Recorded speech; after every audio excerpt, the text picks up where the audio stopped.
Right, just before we crack on with this episode, just a quick word about our sponsor, KS Civils and Groundworks Limited, based in Leeds. They have over 296 years of combined experience in civil engineering and groundworks.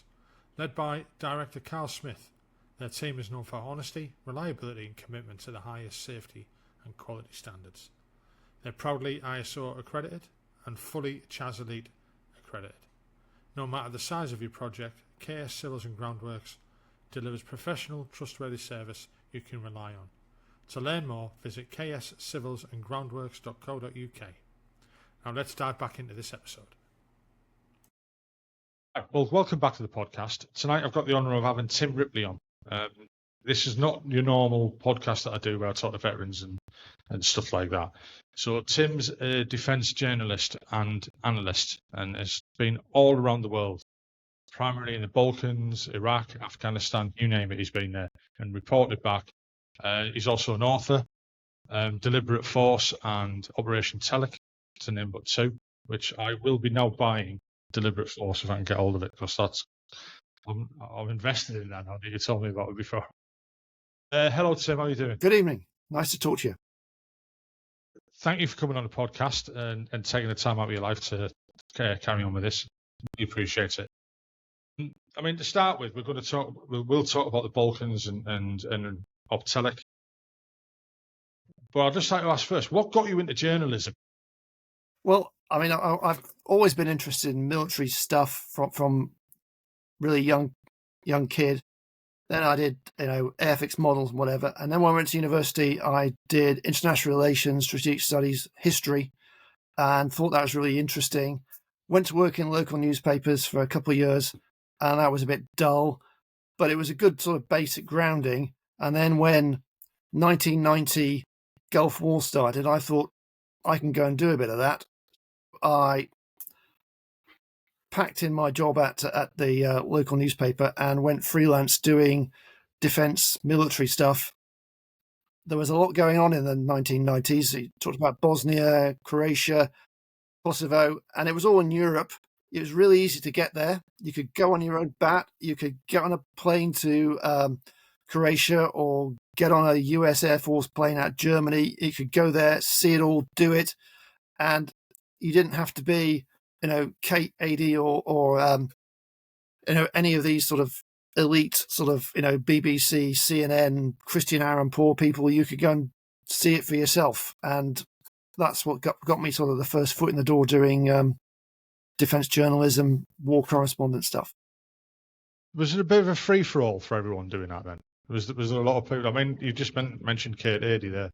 There's always been an unwritten rule in the military. If you see Kate Adie, move, go away. Because something's going to happen when she's there. Well, I mean, from your experience, you knew it's a very unusual war for British people, the British Army. We were spectators on this war. We weren't part of this war. We just arrived, watched what's going on, got very, agitated about it, thought we might do something, and then we did something, and then we left.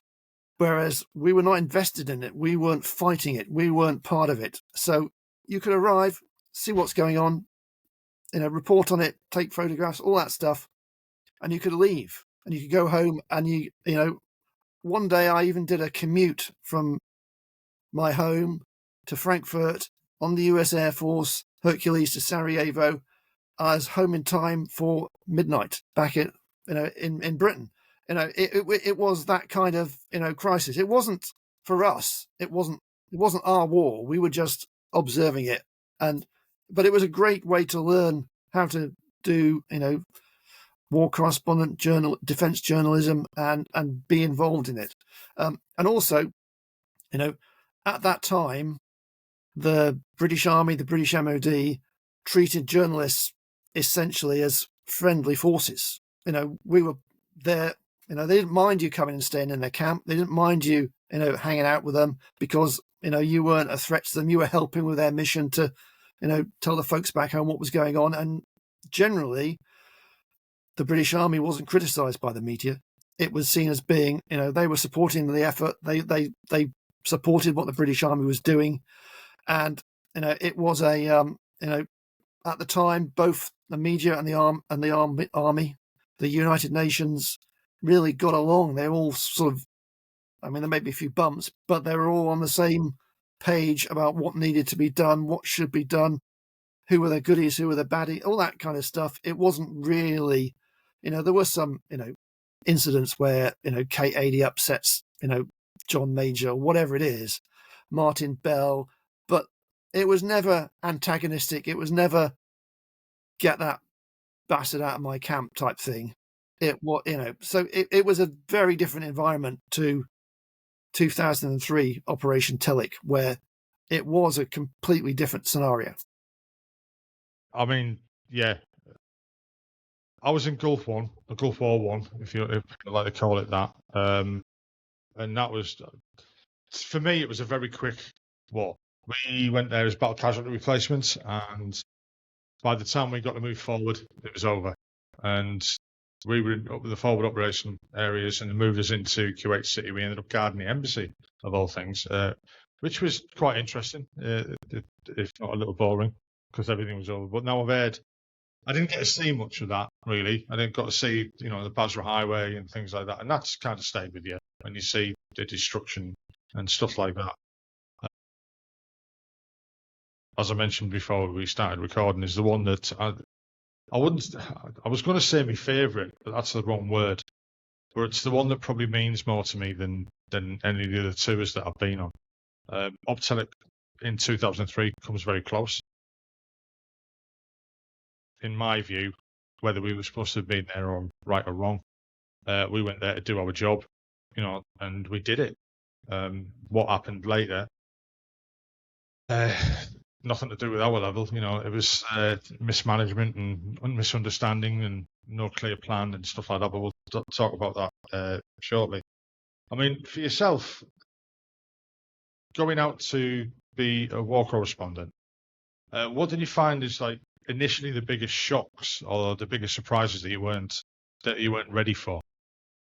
Well, the thing that struck me most of all was you watch the news at home or you see a war movie and everything really happens really fast.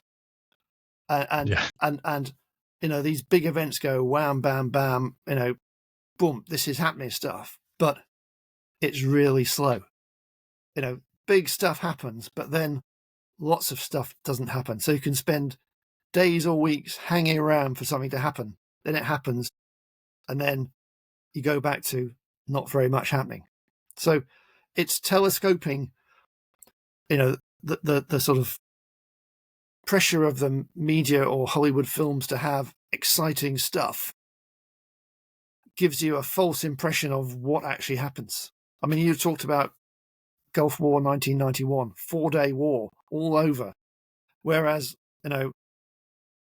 British Army was in Bosnia from 1992 until after 2000, 2002, just about. Lots of soldiers went to Bosnia and never actually saw anybody fire a gun, any of their mates been killed or injured, any civilians being killed, anybody been blown up, and they could go a whole tour with nothing actually happening. You probably went in 1995, and that was the most high-intensity tour of that period, of that campaign. But before and after, lots of soldiers, nothing happened. And they went there. Yeah, correct. Yeah, they went there, got the medal, went home. Everybody thought they were a war hero, but they didn't actually do anything or see anything or be involved in anything remotely dangerous.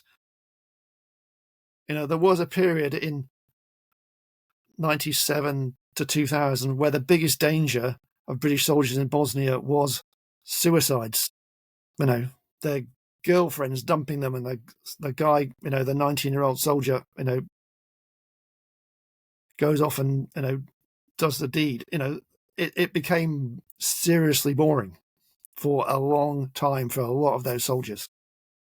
I agree. I mean, like I said, 95 when we were there, and you mentioned in your book, talk about when you broke the deliberate force.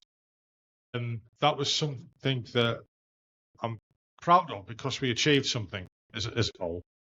I've always found the UN to be quite ineffectual.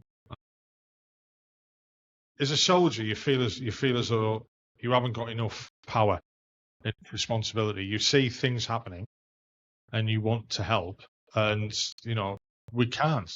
And I hope that the public don't perceive that we are just standing by doing nothing, because you don't want to. It may seem that way. I mean, all we know about the UN to Srebrenica, I think it was, where they basically came in and went, right, you lot get out, we're coming in, we're taking everybody out. And they were like, well, no, you're not. Well, we are. And you have to stand back and just let it happen. I've heard other stories with the Welsh moving vehicles in the way so that the vehicles got shot at so that they could basically return fire. Because if you're shooting at us, we can return fire. I just feel that the power of the UN, and don't get me wrong, the UN does some really good things. It's there for a force of nature, or supposedly, and it does really, really good humanitarian deeds. But as a military organisation, I wouldn't say I don't rate it, but I do. I don't rate it. It's only as powerful as the nations who participate in these missions allow it to be. And for a lot of the time before 1995, nobody wanted to get involved. They all wanted to sort of deliver humanitarian aid, but they didn't want to get involved in anything, fighting or doing stuff. But then, lots of things came together, which meant the political leaders in Europe, America, all decided, they're going to draw a line in the sand. We're going to, as you described, we're going to shoot back. And for that period in time, that happened. And then, that changed the course of the war and, Dayton Peace Accords, and, we are where we are today. But those things are, we're only as strong as the nations who contribute to the troops and the political will and the commanders who say, right, we're going to make it happen. And up to that point, they hadn't done that. So, that was the watershed moment. I mean, after Bosnia, I kind of missed out on Kosovo because I was on a posting somewhere else. And so I've never really understood Kosovo because I never went there. And I always likened it to Bosnia. And I've interviewed guys who've been in Kosovo on the podcast, and even an IUC officer who was over there as the police force, which I didn't even know existed until I spoke to him about it, which was a very interesting story. A completely lawless society after we'd gone in, and the Albanians had all moved, and it was just amazing that there the UN did make a massive difference with the police force. And again, I didn't understand. I thought when he said he was over there as a police, it was just like, all right, okay, he's there advising, but no, they were the actual enforcement. That was amazing. So I don't really understand the intricacies of Kosovo itself. I mean, you reported from there as well. I mean, how different did you find that from? Well, Kosovo was the other extreme, where the lesson of Bosnia was that we kept out too long. Therefore, we should have intervened quicker at the start to try and stamp out the ethnic cleansing before it got started. So, fast forward 3 years to 1998, and the Serbs who claimed the province, the Albanians said it was theirs, and you had all that ethnic tension, and the Serbian police were accused of brutalizing the Albanians, and the Albanians were accused of terrorism by the Serbs. And President Clinton, Tony Blair, that was the moment where they said, right, we're going to put our mark on this from the very start. So they started issuing ultimatums from the beginning to refugees back in, Serbs out, or we're going to start bombing. And we had the bombing campaign, and eventually the Serbs gave in, and as your colleague mentioned, the UN police and the NATO troops went in to re-establish the government of the place and allow the Albanians to eventually take over it and become the independent state it is now. So it's a different sort of scenario in that the NATO intervention was at the very start of it rather than halfway through. I mean, when you go to places like this, I mean, you mentioned earlier that you're an outsider looking in at the war, stuff like that. Would you have had any training? Did you have close protection teams with you or anything like that? No, none of that. Or were you just on your own? Go ahead. Well, you must have felt a bit like apprehensive. The thing about the Balkans is, I can turn up, you can turn up. You've got an anorak on, a pair of jeans and a rucksack, and you look like everybody else. As long as you don't open your mouth and start taking out TV cameras, you can walk around and nobody knows who you are. You are immediately blend into the background. So, it's not an area where you stand out. Some of my colleagues have helmets with press on and all that kind of stuff, but they just mark themselves out as being who they are, and you can't mingle with what's going on. So it's a very different. It's not no one has any ill will towards you most of the time. So you can just turn up, stay in a hotel, go to a restaurant, not a problem. And as I say, lots of times there wasn't any violence, so it was not a you weren't running the gauntlet every minute, running down the street like in Sarajevo during the siege where people were shooting at you. It was not that kind of situation. I mean, you mentioned Sarajevo there. The first time we went into Sarajevo as our little detachment, we were going to pick somebody up from the dentist, of all things. So, just like a mundane, real thing. Drove off Igman, out through a couple of Serb checkpoints, got a bit of shit off them across the can. And then as we were driving down into the French camp to pick somebody up, they asked us which way we drove in. And we said, we're just straight down the dual carriageway at the motorway. And they were like, you do realise that's Sniper Alley? And we were like, no, we didn't. But when we drove back, we drove a lot faster, funny enough. So, I mean, if we could move on from Kosovo, and so it was almost, flash to bang, then all of a sudden Iraq was kicking off, really. Oh, you've missed one out. Oh, sorry, go on. Afghanistan. You see, I always get the timeline wrong because, again, I never went to Afghanistan. Well, as far as the British Army was concerned, as far as the British Army was concerned, Iraq came before Afghanistan. Yeah. But the rest of the world, Afghanistan became before Iraq. So you've got 9/11, George Bush, war on terrorism, all that stuff. He winds everybody up.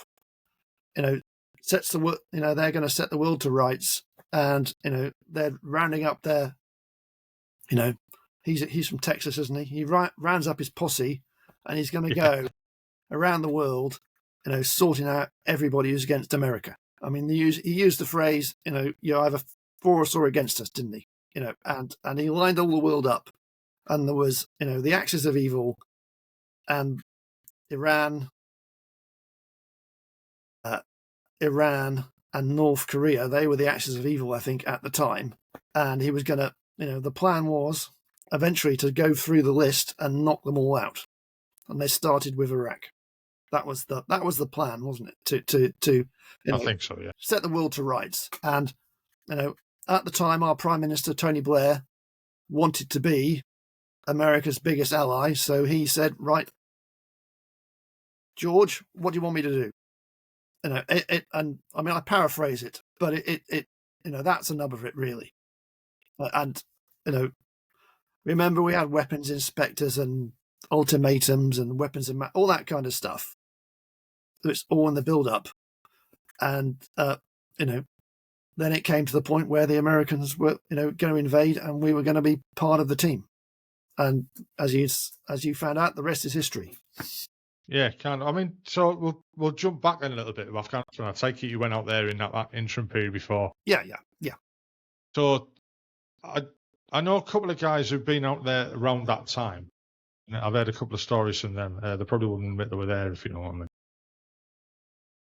That was a weird period. I've just been reading a book called, the Escape from Kabul, and it kind of opened my eyes a little bit. So, as much as people probably think that Optelic is probably not our finest moment, probably right.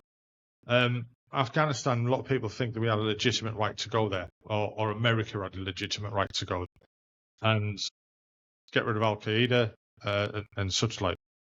And it wasn't until I read this book and read the lines of that. You've got to remember that the Taliban weren't a terrorist organization, and they still aren't. That you're like, right, okay, so why the hell were we fighting them? Just because they harbored a few people and wouldn't give them up. It's that the thought of that has actually changed my thoughts on Afghanistan. I mean, we're not into Afghanistan in this talk, but I mean that's a completely different war, different situation, and Afghanistan in 2001.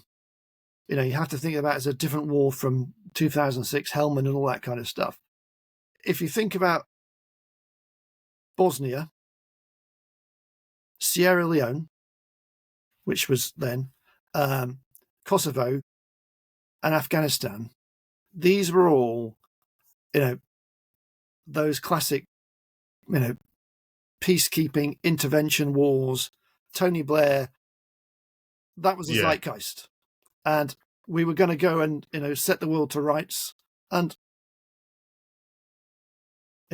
Bosnia, Kosovo, Sierra Leone, Afghanistan, 2001, it was a bit easy, wasn't it? It was overwhelming American air power. British Army was at its, 100,000 strong. It was, the last time the British Army had those easy successes. It was, and it created this impression and self-confidence in part Tony Blair, that leadership of the British Army, that we can do these things. We can go to these places. We can sort them out. We know what to do. And we can pull it off. And you had a whole generation of generals and brigadiers who were, I wouldn't say arrogant, but they were definitely self-confident that they knew what they were doing. They knew these places. They could go there. They could, create a narrative of success, and the public back home would support them. These things seemed obviously good things to do. I mean, you have Bosnia, obviously the Serbs are the big baddies. You've got Kosovo the same. You've got Sierra Leone with those, what's it called? The West Side Boys who were chopping people's hands. West Side Boys, all that the stuff. IUF, You got the Taliban and Al Qaeda. They're obviously the baddies. So this seemed like, right thing to do. And the British Army managed to pull it off. Time after time, the British Army turned up at these places, and they pulled it off, didn't they? Everyone was convinced. We know we can do this stuff, and that was the mood before Operation Telic. Yes, there's loads of problems, and but we can do this. That was the vibe. Yeah, I mean, you're right. Our tails were off the press on, like, Northern Ireland, all the experience we've had there. Exactly. And you're right. Sierra Leone was, a fantastic operation. Everything went well. We felt proud, and we'd won. Nobody could beat us. We thought we to be honest, when we turned up for in 2003, when we were sat in the desert in Kuwait, I wasn't even sure whether we were going to go across the border. I thought, will this really happen? But then we seen the UN leaving, and we thought, yeah, right, we're off tomorrow then. And that's how. I think you're right. We were overconfident. But can I say rightly so? As a personal feeling, I think rightly so that I'm the other side of the void from yourself almost. But I'd say, yeah, rightly so that we should feel that way. Whether that in reality was right or wrong is a different matter. But the important thing between Operation Telic and those previous conflicts, certainly Bosnia, Kosovo, Sierra Leone, we were the masters of our destiny. it was British generals who were in charge of these operations. We were the lead in it. We devised a strategy. We, our prime ministers were, driving it. Afghanistan 2001 was the first time where we were the bit players. I mean, yes, they sent 16 Brigade to Kabul with the ISAF peacekeepers, and they, secured the capital, and President Karzai was in the palace and all that stuff. But it was the Americans calling the shots. They, and then you fast forward to the desert outside Iraq in 2003, March 2003. This was an American war. They allocated us the sector to go to Basra. They told us when they wanted to attack, and they set the parameters of the campaign. And then when we went, once one div captured Basra and he went into the occupation phase, the whole policy of governing Iraq was set from Baghdad. And we were not the masters. The British Army was not master of its destiny in Basra. I mean, they could obviously control what's happening down the street, but the strategic campaign, all the political stuff, the humanitarian aid, all that stuff came from an American in Baghdad. And our interests, the interests of the British Army, were not paramount in their thinking. Yes, they wanted to keep Tony Blair on board and keep him happy, but it was not we were not setting the aims of the campaign. We were not, organising it. We were a bit player in their operation. What I found strange was, here's an example. So on our vehicles, we all drew little, call signs, and we drew little pictures and stuff like that. And a couple of days before we were going in, they came around and went, "Get them off your vehicles. Right? We don't want to look like a conquering invasion force." I thought, well, that's what we are, aren't we? We don't want that.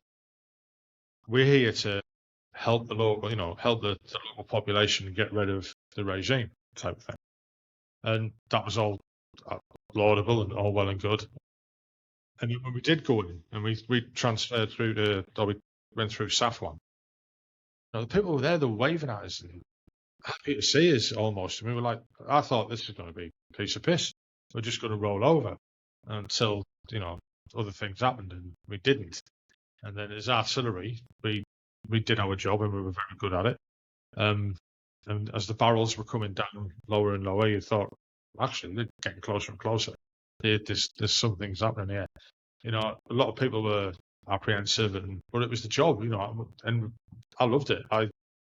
We were there to do our job, and we enjoyed doing our job because that's what you train for. Not everybody who, like you say, when you mentioned earlier about going to Bosnia, you just basically do nothing for 6 months sometimes, unfortunately.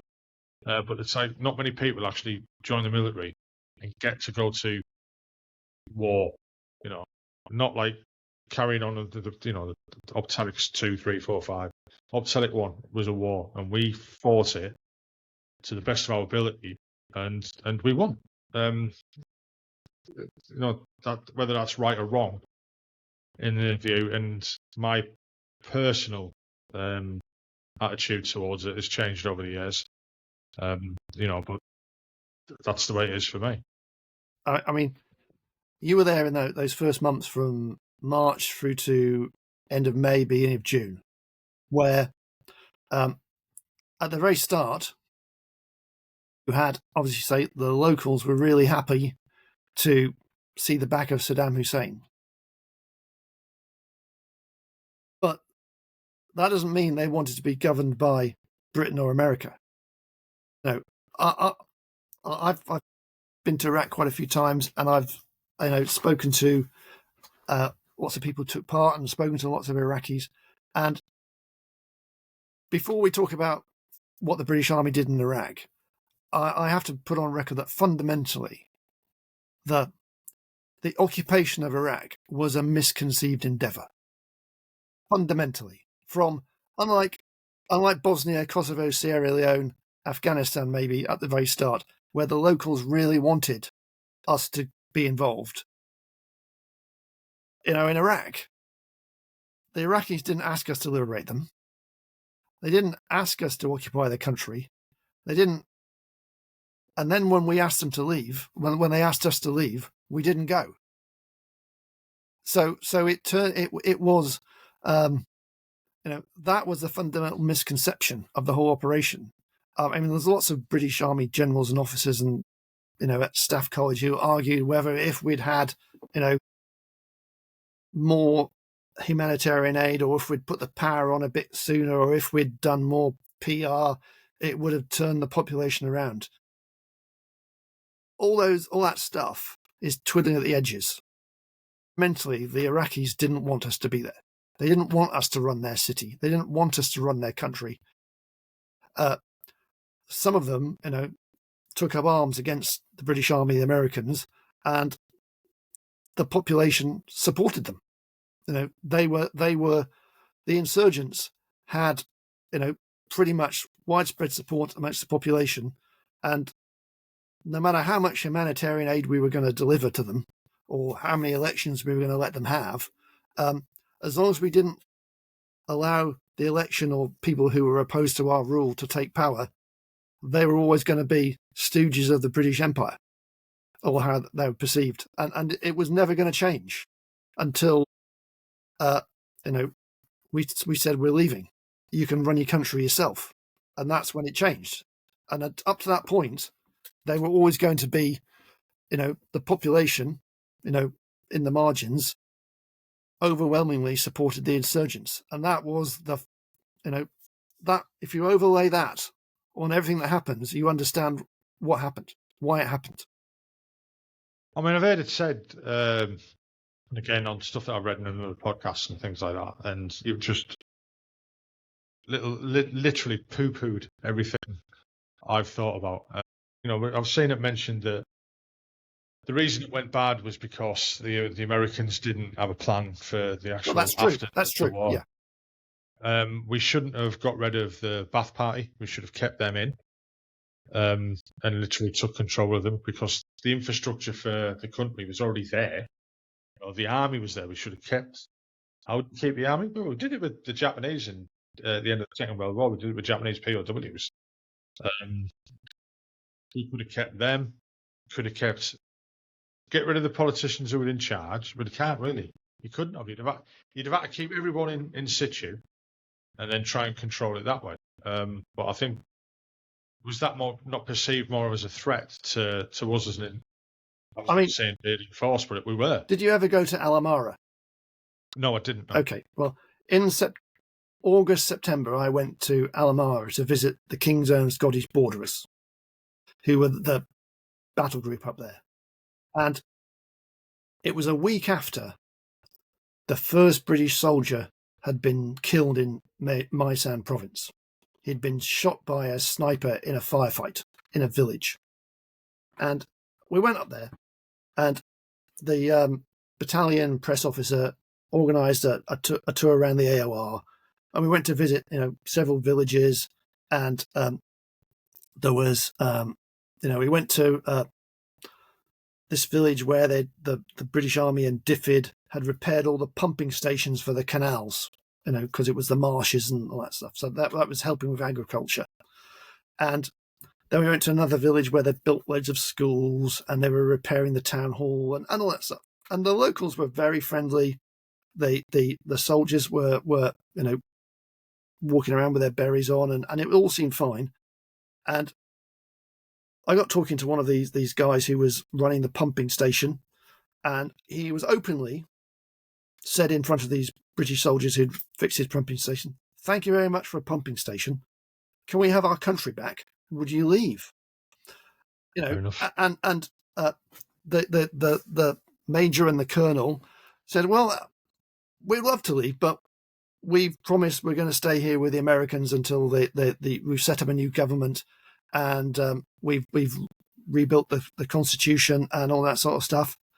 And the Iraqi guy said, "Well, can't we do that? I've got a PhD, and my friend over there used to be a school teacher, and my friend over there, he liberated the town hall, after the Saddam's troops left and before you guys arrived, and we set up our council. And you arrived and you abolished our council, and you didn't allow us to have the people who we wanted to run our town to run our town. And he said, we'd have nothing personally against you guys, but we want to run our country. And it was, and the colonel and the major, really didn't have an answer. And subsequently, when I was writing my book, I found lots of people involved in the operation gave me loads of documents, and I've seen some of the documents from the colonel, commander of the Scotch, the King's Own Scottish Borderers, who was openly telling his political masters that we need to leave here as soon as possible. This is doomed to failure, and I don't want any more of my soldiers killed. And a few days after that, more of his soldiers were killed. So, this is why I talk about the fundamental misconception of the whole thing.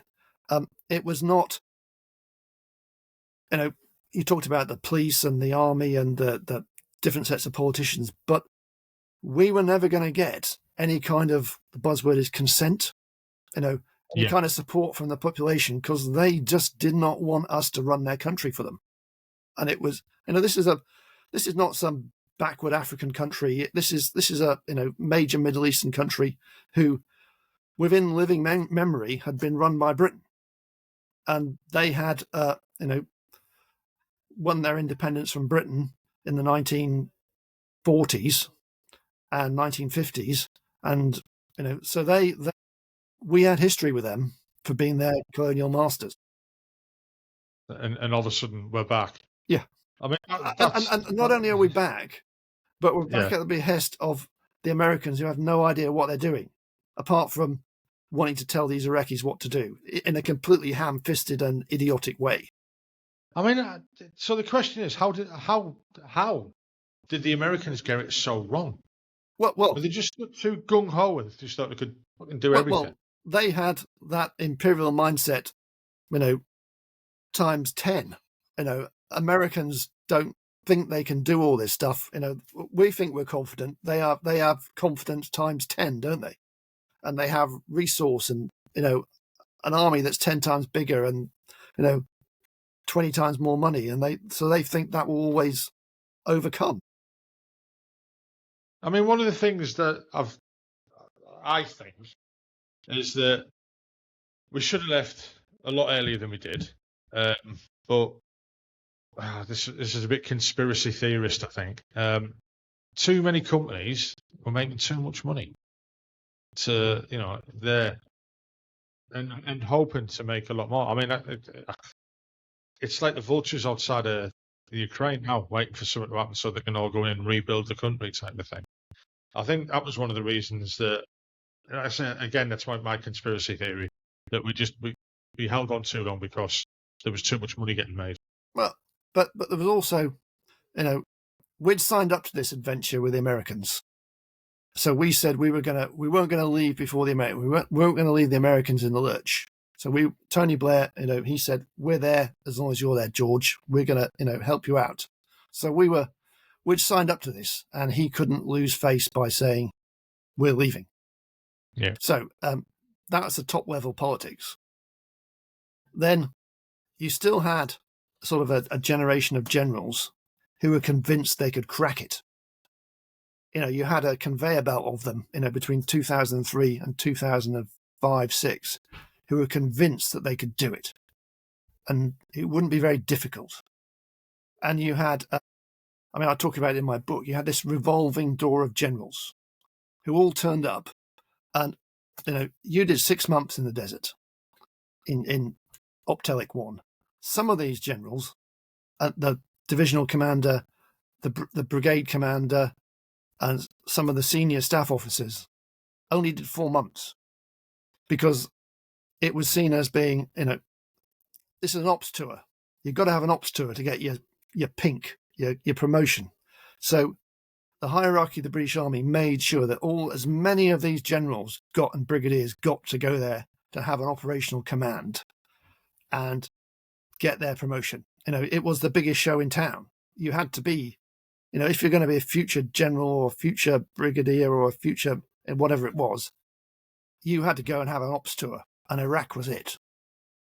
So all that, the famous General Carter, who became Chief of Defence Staff, he did 3.5 months in Basra, and to the time when he was the brigadier in charge of the city.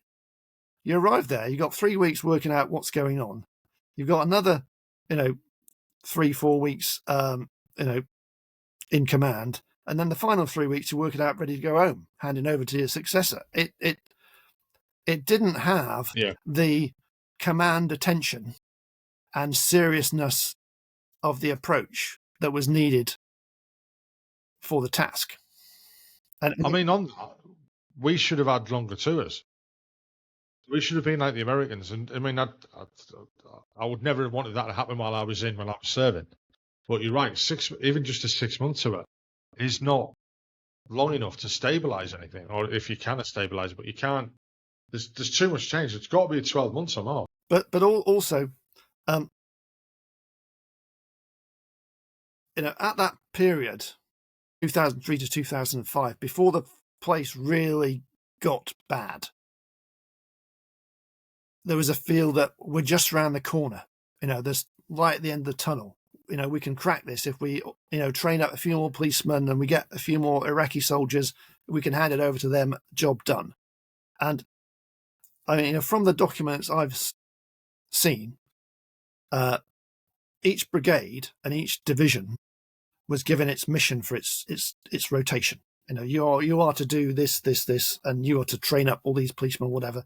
But you are to hand over to your successor and to enable it to operate, and this is the crucial thing, with a smaller force. So when your brigade left in Desert Rats left in June, 19 Mech Brigade arrived, and they were told that they arrived with I think 6 or 7 battle groups that they were going to hand over to the next division that was going to take over, next brigade, and they were only going to arrive with 3 battle groups. So you can see that nobody had any long-term interest in this. It was always seen, we're going to crack this and then we're going to leave. So there was never any sort of long-term planning that this needed a sustained campaign to turn this around. And then when the insurgency started proper, 2005, when the Land Rovers snatched Land Rovers start being blown up, and it really got quite serious. The intensity of the insurgency, went off the scale. The British Army wasn't ready for it. It hadn't really thought it would ever go to this because they were going to succeed. I mean, what do you think was the ignited the insurgency? All right, the hate for us, let's be honest about that. But I don't understand. I didn't get it really, though. All of a sudden, the switch to the high intensity of it all. Well, first of all, we've got the underlying, feeling that we're occupying their country. Then it becomes very obvious that we're not actually very good at occupying their country. The problems with the power and the water and all that kind of stuff. And, it took, all during that summer of 2003.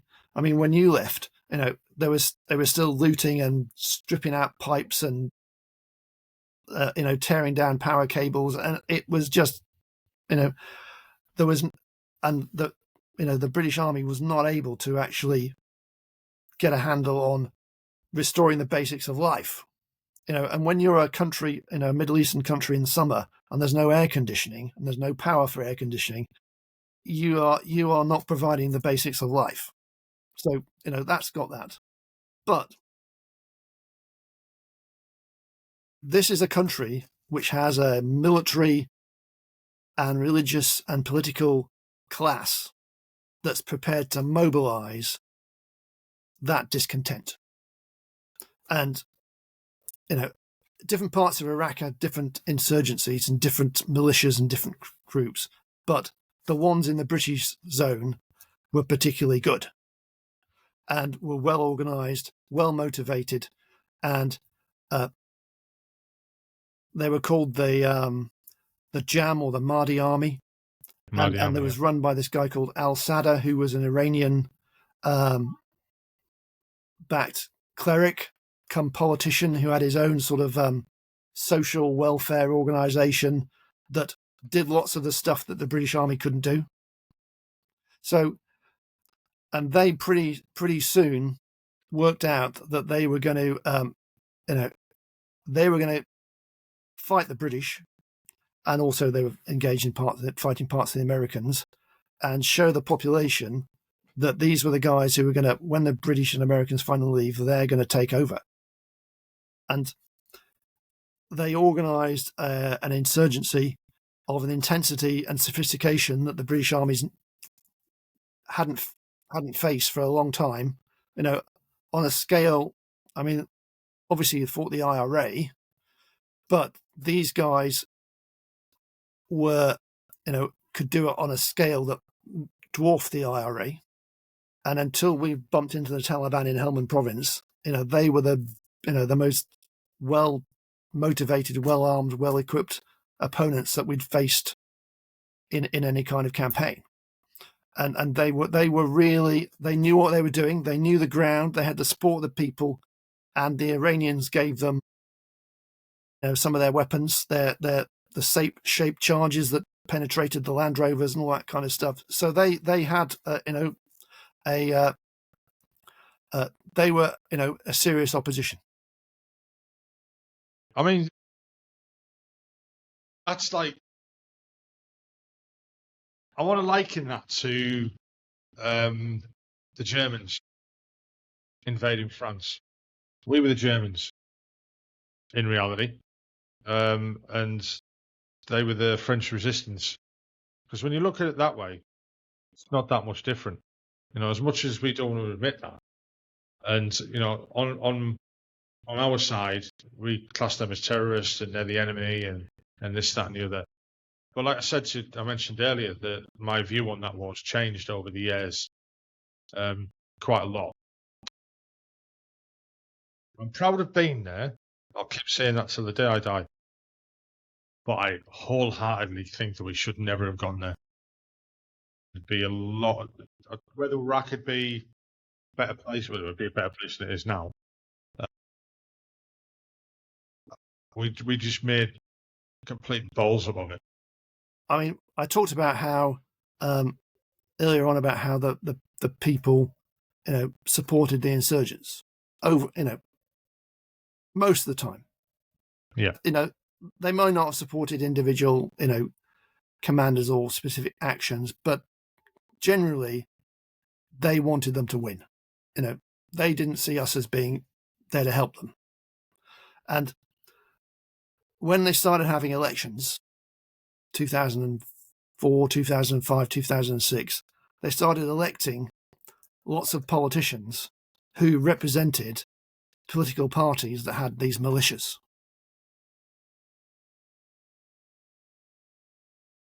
Iraq is a majority Shia country, and that's the main branch of Islam. And that's the dominant religion in Basra, southern Iraq. And the Prime Minister, who was elected at that time, drew his support from the same parties in Basra and southern Iraq that supported the militia.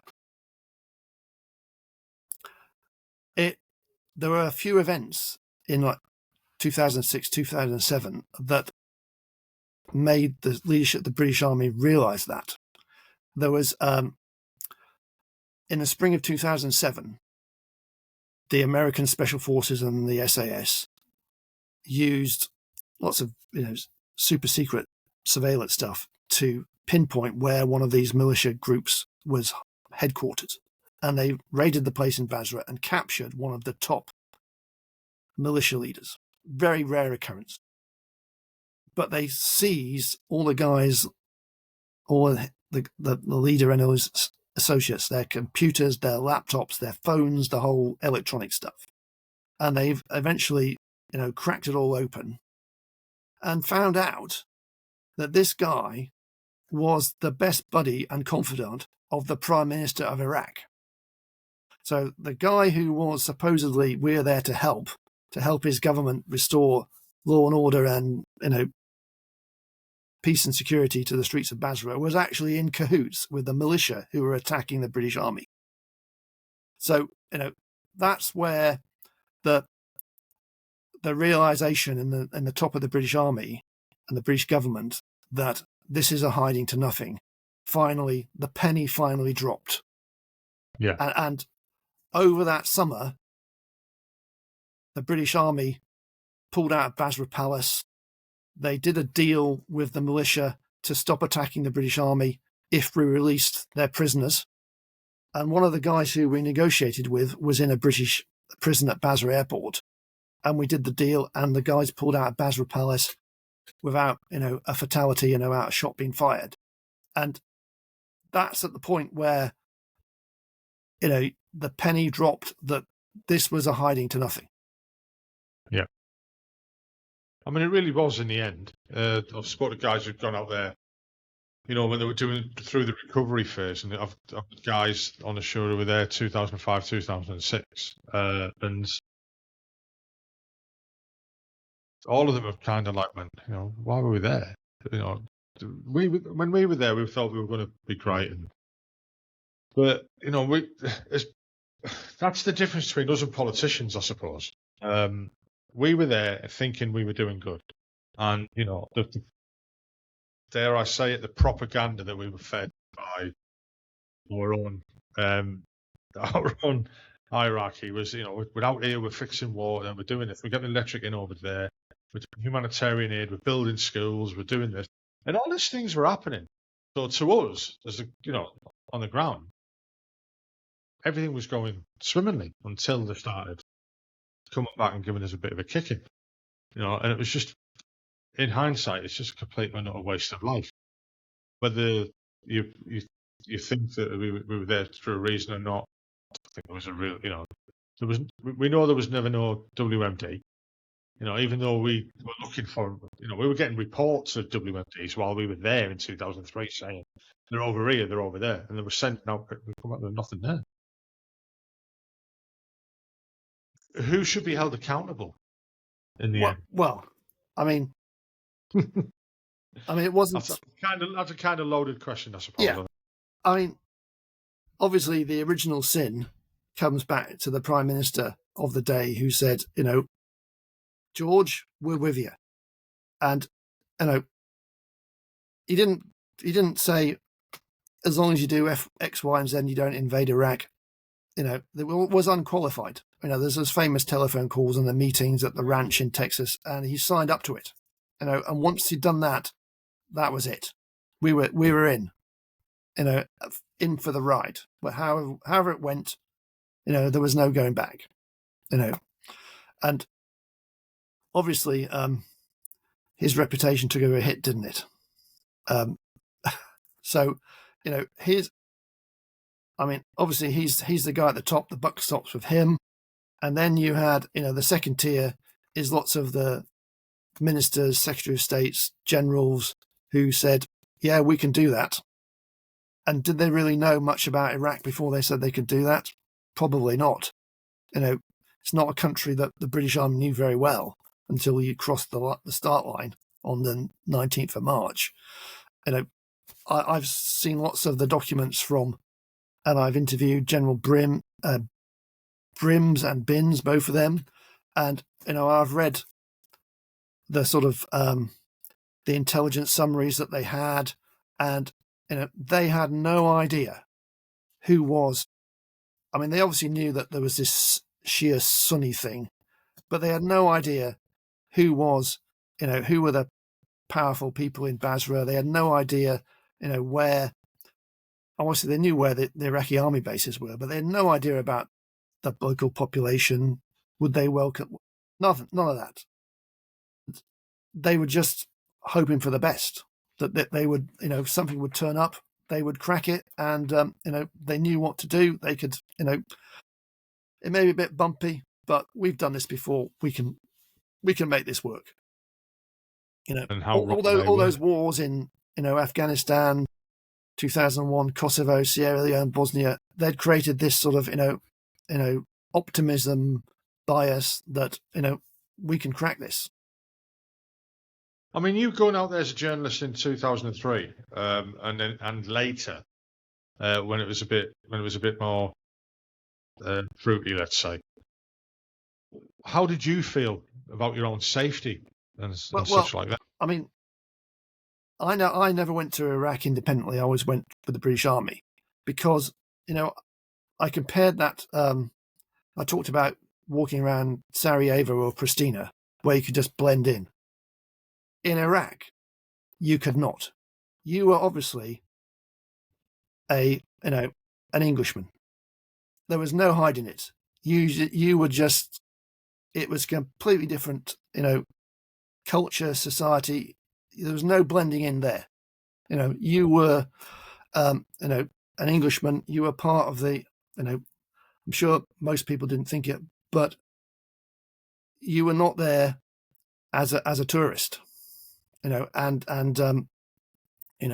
is not somewhere where you can blend in, where you can just walk around and pretend just to be, going shopping. You are obviously a foreigner, which is a completely different situation to the Balkans. So when you're embedded with the military like that, how do you feel as though your reporting is curtailed by? Not really. Any means? Not really. I mean, obviously, it's they take you where you want to see and whatever. But as I described about the going to the water pumping project, I could ask what I wanted. I could photograph what I wanted. They didn't. It wasn't. It got past the stage where there was, security of vetting of copy. That was all over. So I never felt that they were, curtailing my critical faculties.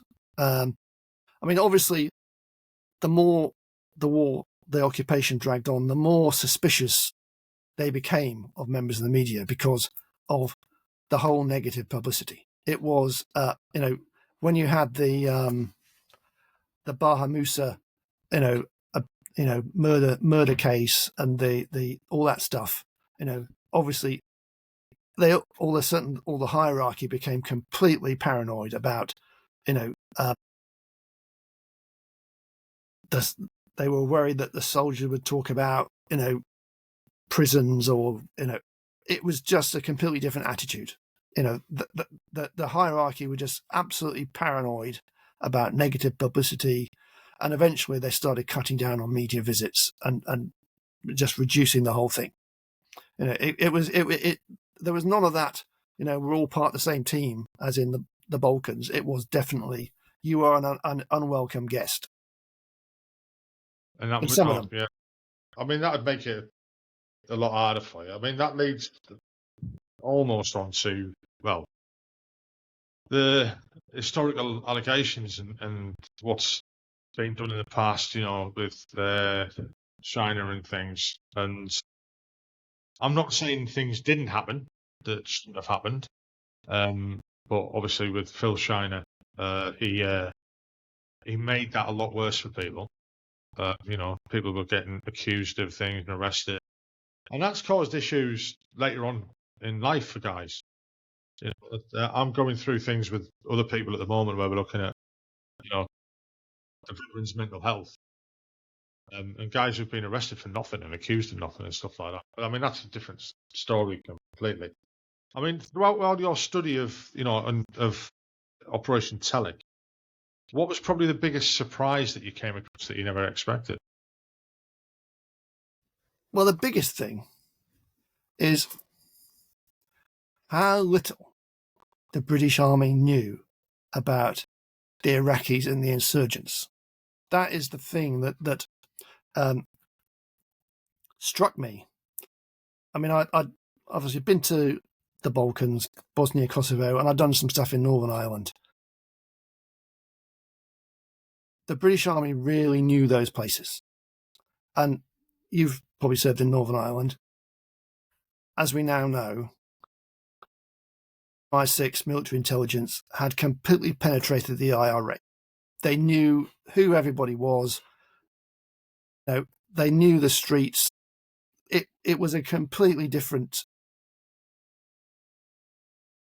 Certainly by the 1990s, that the intelligence on the IRA was at a level, unsurpassed. Even perhaps World War II, the Germans and Enigma. It gave them that level of insight. The Balkans as well. They knew. Everybody knew. What was going on, who was who. But when you go to Basra and Iraq, it was very clear, certainly from going around with the guys, the ordinary soldiers on patrols and officers visiting stuff, that they had very little confidence about where they were, what they were doing, the ground, just not comfortable at all.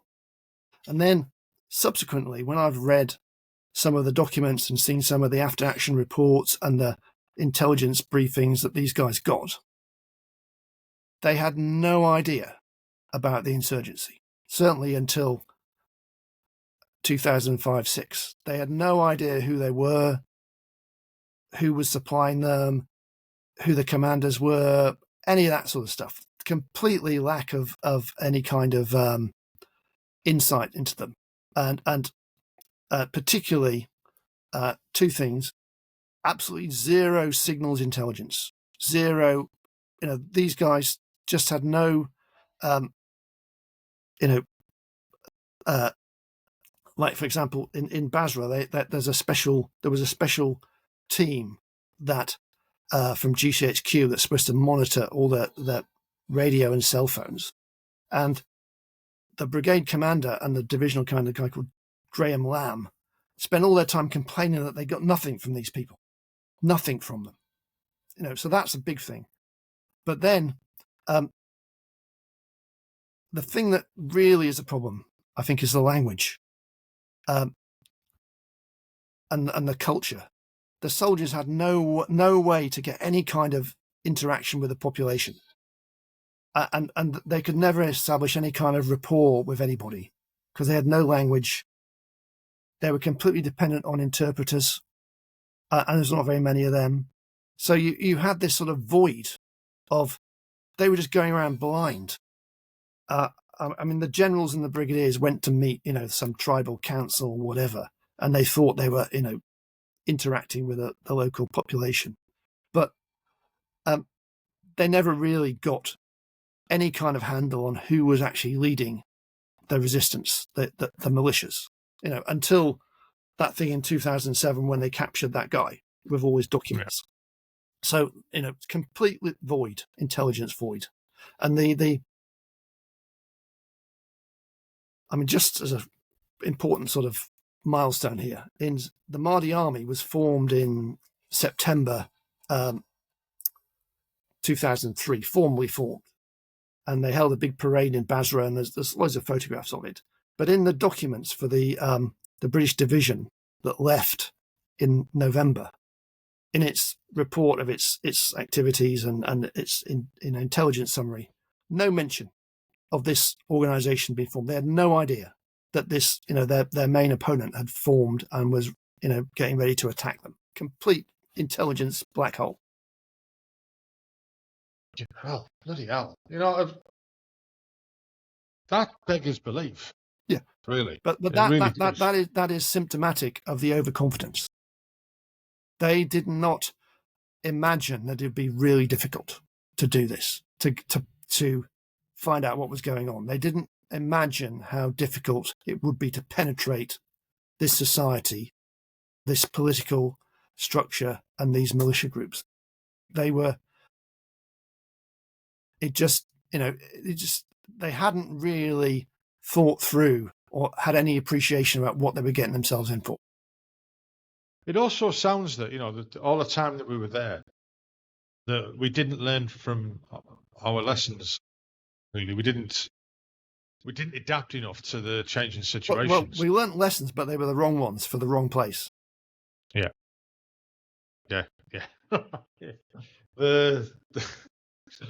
We just, I don't know. it just seemed the longer and longer it went on, the more pointless and we shouldn't be there type of thing. It just even the guys who were me who were there were just thinking, why? What are we doing? And again, you'd feed from the propaganda, really, and it is propaganda almost. I can't believe I'm saying this as a veteran, and proud veteran as well. Almost sounding like what I'd call a hippie. You know what I mean? But I think I'm hoping that we've learnt lessons from that conflict, and we can bring them forward into other things. But then again, we didn't.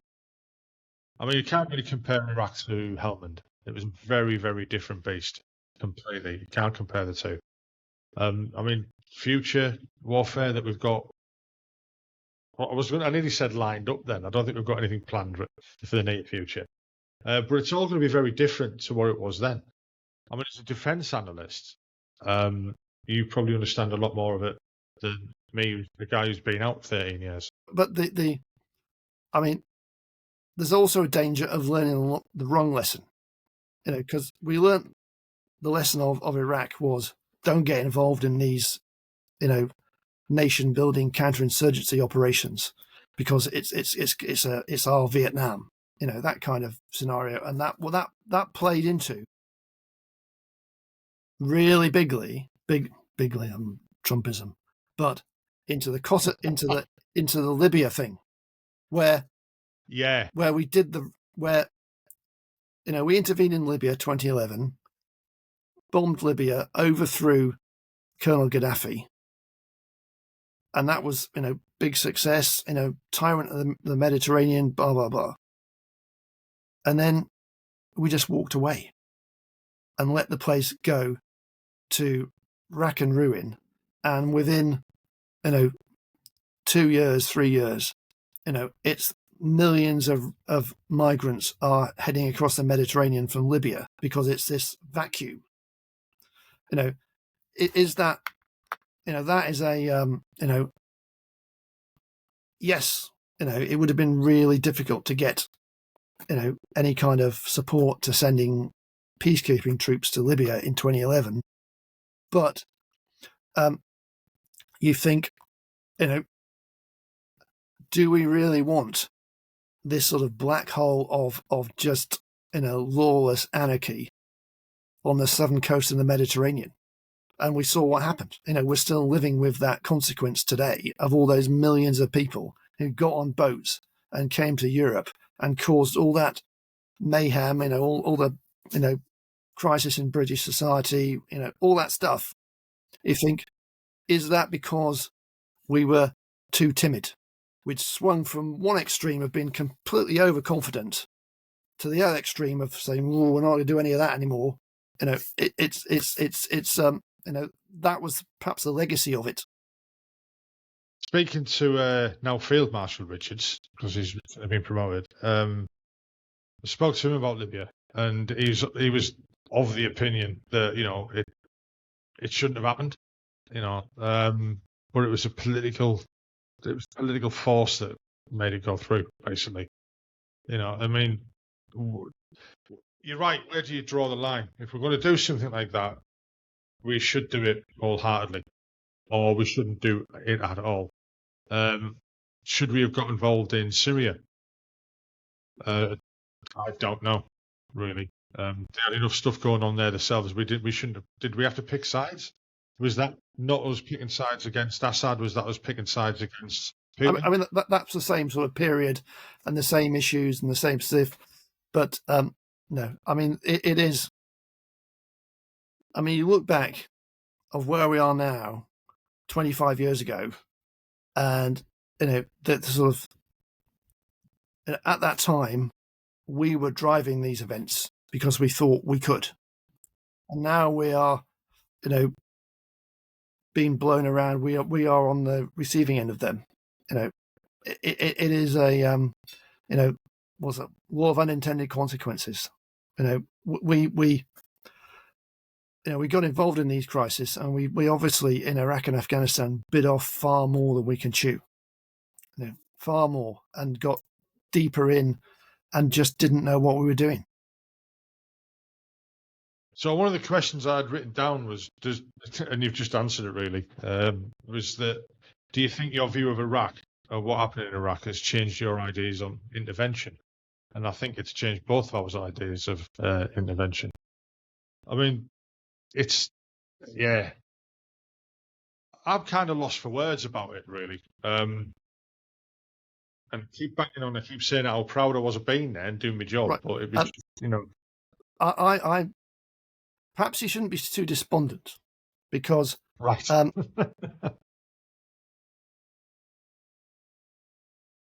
At the time, Iraq was a really unpopular operation, for all the right reasons, and it was at the time it was perceived as a failure. Left with our tails between our tails between our legs, all that sort of stuff. But today, if you go back to Iraq, it's a bit ramshackle. It's a bit, chaotic. It's a bit, mad.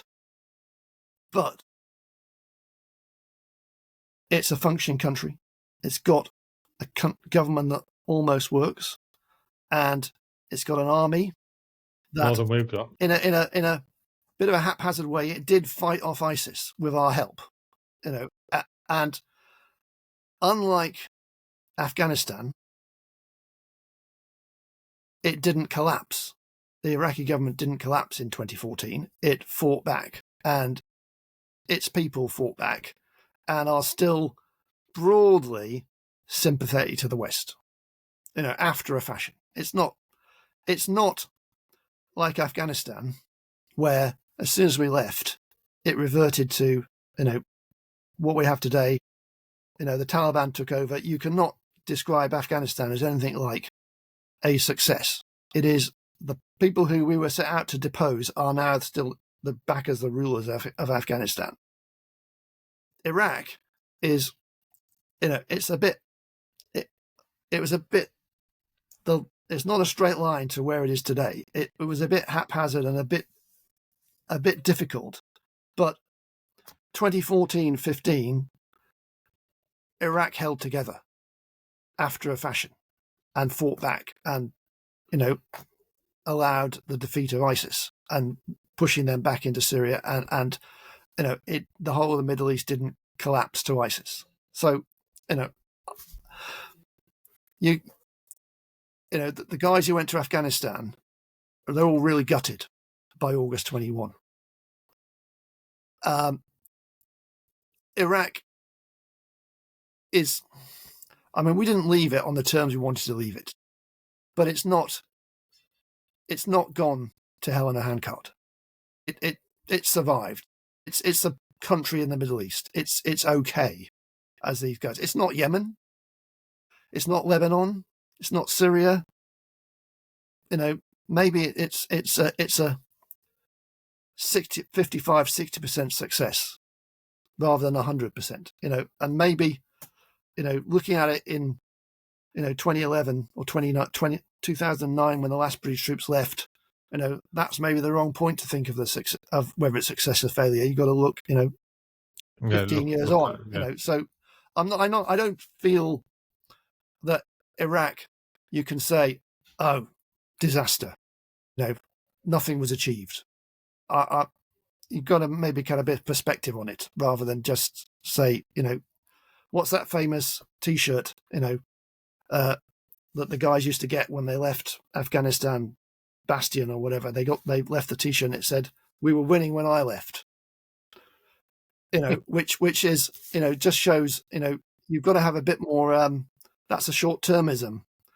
Turn it around. We were losing when I left, but a year later, 10 years later, it's not a disaster, or not a bigger disaster. You've been around, conflict, probably a lot more than I have. And you sound as though you've spent a lot of time in the Middle East. my limited knowledge, and I kind of put everyone goes, "Oh, there'll never be peace in the Middle East." I don't think there was any issues really until Britain got involved and cut it all up into little bits and said, "You're going over there, you're going over there." How long have you got left on the podcast? Just about 6 weeks. Where do you want to start? Crusades? So, I mean, whose fault is it? How can we fix it? There you go. There's just two questions. I don't think you can say it's anybody's fault, and you can't fix it. It's what it is. Yeah. It's what's that phrase? You've got the clocks, we've got the time. We're Westerners. We like to go and arrive and sort things out and then leave. But those people live there, and they've lived there for centuries, and they'll still live there for centuries. So I mean, you go to somewhere like Dubai, and what's the current crisis? Iran. President Trump has sent his armada to try and intimidate the Iranians, and you go to Dubai and you walk around Dubai, and it's full of Iranian merchants.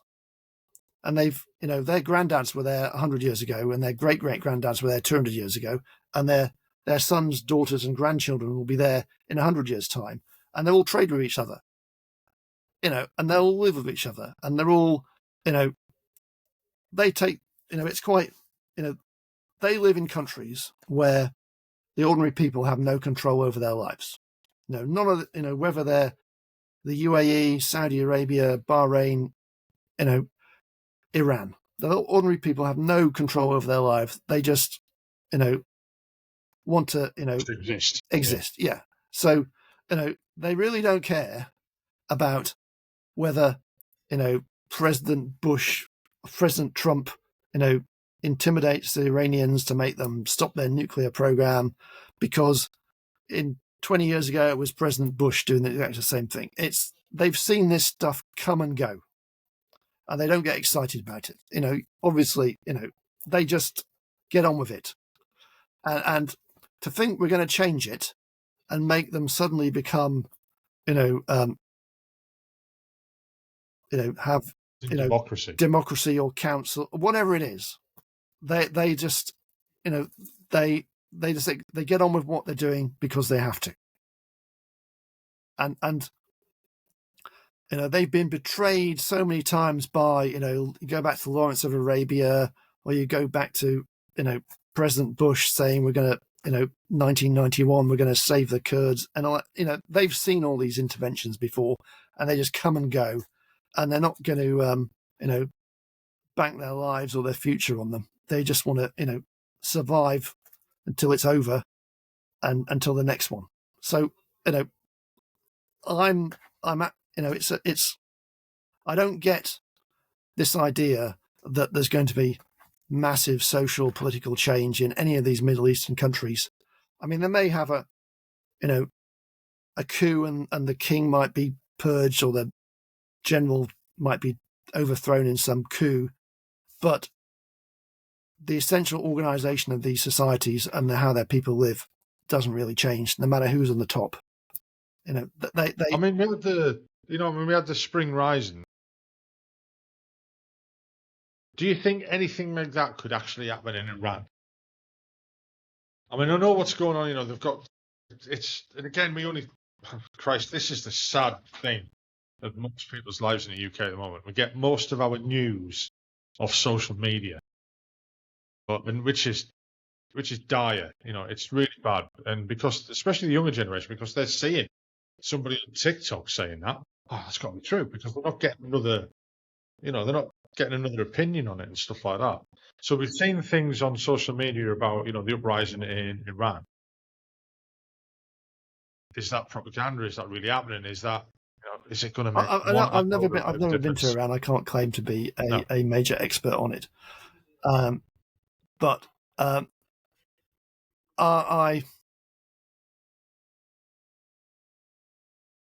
just get intrinsically cautious about anything that's translated from, some street in Tehran into Yves Doucet on the BBC News, in a 30-minute clip trying to sum up what's happening in Iran.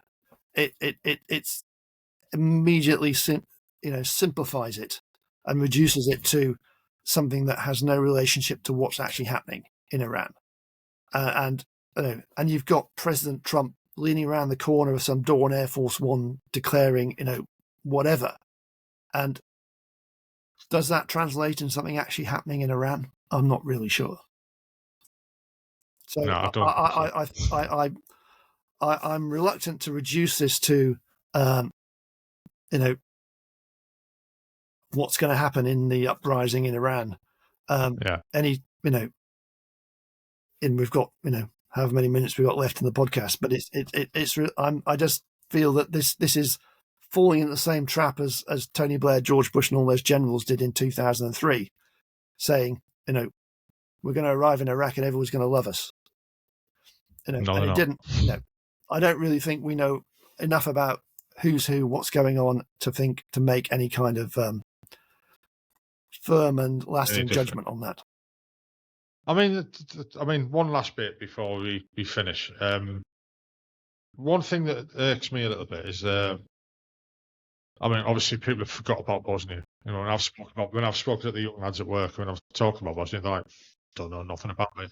Which it annoys me as somebody who was there and who feels strongly about what happened there. I suppose it's not a bad thing that it's been forgotten about by the younger generations. But that makes me think that, there's conflicts going on all around the world that nobody, because it's not bothering us, nobody's been interested in it. The humanitarian stuff that's going on in Africa and the killings, the massacres and the genocide there. And it's just no one's bothered. I mean, you know what I mean? I think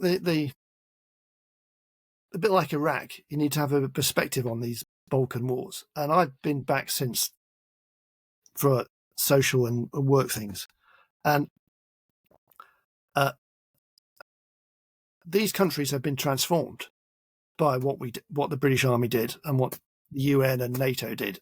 And they are now, fundamentally different countries. There are, the vast majority of the population of Bosnia weren't actually born when the war was on. And the same in Kosovo. So, these are different countries and they're now, fundamentally different places. And it's a really good thing. Who is the most famous Albanian or Kosovar? Dua Lipa, the pop singer. Okay. So these countries have progressed and they were successes. It was a success what we did there, but it's not a Falkland style victory where we can, QE2 arrives in Southampton, everybody, welcomes the troops home. You've got to have a bit of, perspective and a bit of, the success came, 10, 15 years later, 20 years later. I mean, the thing is, it's like over there, there's still tensions. There's still people who would like to. There was some bloke built a pyramid, didn't it? Or a mountain or that guy. I would, with what you just said there, I'd liken it to something I heard on another podcast where they went over to, there was two guys went back over to Northern Ireland. And I'll give them a shout out. It's the Unconventional Soldiers podcast. And this episode they did was amazing. The two guys who presented went back to Northern Ireland to put the demons to rest, that type of thing. And they travelled around all the places they've been stationed. And they got to Londonderry, or Derry, whichever way you want to say it. And spoke to the hotel receptionist saying, it must be great now, without all the troubles and all that. And she just looked at me and went, you'd have to ask my mother about that. I'm too young. We'd never want to go back to stuff like that. And that's fantastic. Yeah. It really is. I'd love that, the thought of that. So that goes back to my original comment about, we expect wars and interventions and all these crises to be, over like in 5 minutes. We expect it to be digested into a 2-minute clip with, Jeremy Bowen or a Hollywood movie where you have, victory in an hour and a half. these campaigns, these operations, are judged over decades, not. I mean, we rushed to judgment. We immediately said Iraq was a failure in 2007 or whatever it was. At the time, but was that the too soon to judge? But the counter argument to that would be that if we'd never touched it, it wouldn't have gone right. Yeah, I mean that. Yeah, exactly. Yeah, but... exactly. But I mean, I mean, certainly, it was the whole endeavour, as I mentioned at the beginning, was fundamentally misconceived. We actually had no idea what we were doing, what we were going to achieve, and how we were going to do it. So but it is what it is. It is what it is. I mean, we're coming up to the time now. I mean, what are your future plans? Have you got any more books in there? I mean, do you think we're going out to visit anywhere exotic? I'm not allowed to do that anymore. I have to do the school run tomorrow, so I can't really. So, I mean, any more books in the line on the? No. I mean, I'm always writing. I do lots of news, and I run my own website, defenceeye.co.uk, which is all about the British defence. That's my main bread and butter. So reporting on the Defence Review and British defence strategy and that kind of defence procurement, that's sort of main bread and butter what I do now. I mean, that's an whole other podcast. Exactly. That the Defence Review. That really is, I think I've got more artillery equipment behind me on the shelf than the British Army's got. Yeah. But that's again, that's for another time. That's like that's a bitter pill for everyone to take. Really. Exactly. Right. Our defence force. Well, anyway, Tim, thank you for coming on. I really enjoyed it. I hope it's not been too amateurish for you. It's good. Really. I enjoed it. Yeah. And you forgot to tell people that they can still buy Operation Telek on Amazon.co.uk. I hadn't forgot. I was going to say it. I had forgot. No, I'll get all the links for all that in the show notes when it comes out. And I'm really going to try and find Deliberate Force as well, because I really want to read that now. I didn't know it existed, really, to be honest. And I should have. I should look at it there. Right. Anyway, so thank you for coming on. You're welcome. I really appreciate you taking your time. Pleasure. Okay. Right. Thank you very much. You're welcome. Good luck. I hope you enjoyed that podcast. I enjoyed recording it. If you could just hit the like button, and also if you could subscribe and hit the notification bell, that'd be great, because it'll help the channel grow. The more people will see it, the bigger it'll get, and the more guests I can get on, and the more people I can talk to. Well, I hope you enjoyed it, like I said. Look forward to the next one. Hopefully we'll be out next week as normal. Bye-bye now.